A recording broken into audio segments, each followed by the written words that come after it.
Hello, friends. It's been just over 1 year since I got my hands on my first DSLR camera, the Canon 1D Mark IV. And with that, something sparked in me, a long dormant passion with photography. Upon reflection, I've had a camera in my hand since I was 11. This slideshow contains the highlights of 2019. Since getting the DSLR, I've immersed myself in all aspects of photography. I thought I had a pretty good understanding of the basics, since I've been shooting in manual mode with my trusty little Canon PowerShot cameras for years. I'll be honest, my first photos were pretty average, with the exception of the odd standout. Then I did something unheard of. I read the manual cover to cover. I configured my preferences, and now I can grab the camera and set up a shot in the dark. With that under my belt, I practice. If I had an idea, I would simply keep trying a shot until I got it right, and many times I didn't. But as Henri Cartier-Bresson said, your first 10,000 photos are your worst. I've taken over 10,000 photos this year, so it should all be smooth sailing from here, right? Anyway, on to the highlights. I'll start with my first muse, the fountain in the Carlton Gardens, a continual source of inspiration and fascination long before this camera. This brings me to my first major breakthrough. Up until this point, I was trying to do both photography and videography. I distinctly remember sitting on the couch, overwhelmed to the point of paralysis.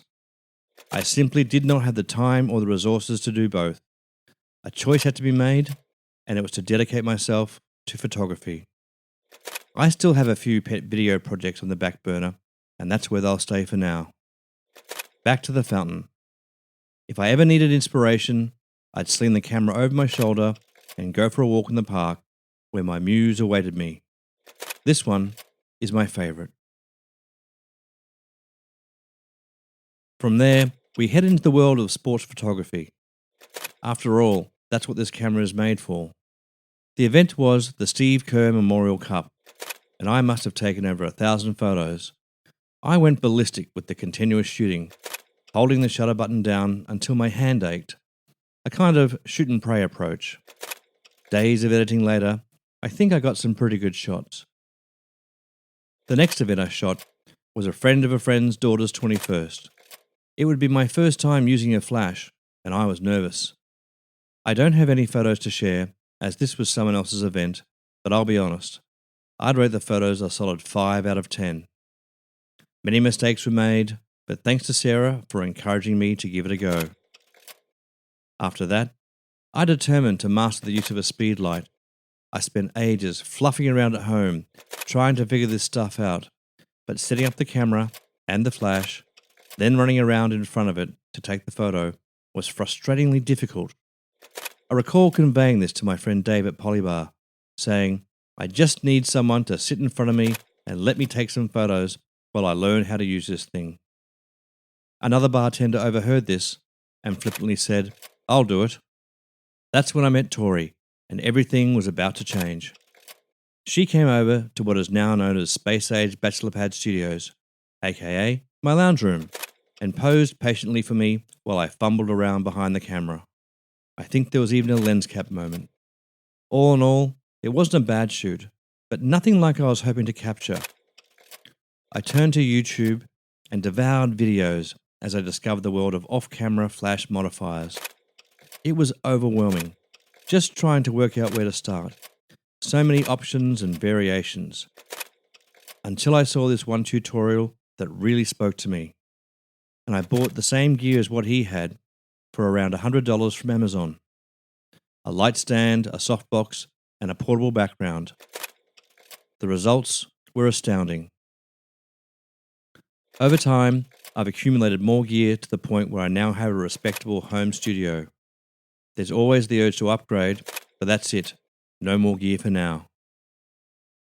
Space Age Bachelor Pad Studios has been graced by friends who have been kind enough to sit for me. Having a portrait taken can be confronting, and I'm working on my style to make that an enjoyable experience. Thanks to Rick and Dave for vastly different and unique sessions that were a lot of fun. Tori's been back several times, and our growth together as photographer and model is an experience I cherish. As a photographer, I think it's important to pick one style and master that technique, and I've chosen studio portraiture. For me, it's ideal because at any time, if I think of an idea or see something I want to try, I would get off the couch and start shooting. My lounge room is a permanent studio. The biggest highlight of the year was in July when I launched Marko Cinco Photography as a business.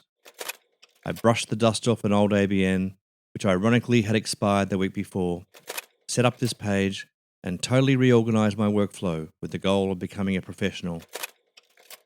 There is still so much to learn, and I'm loving every second of it. Discovering more ways of butchering a photo through overprocessing, making massive mistakes, and celebrating when I get it right. My mantra is, first I must learn the technique, then I must learn restraint.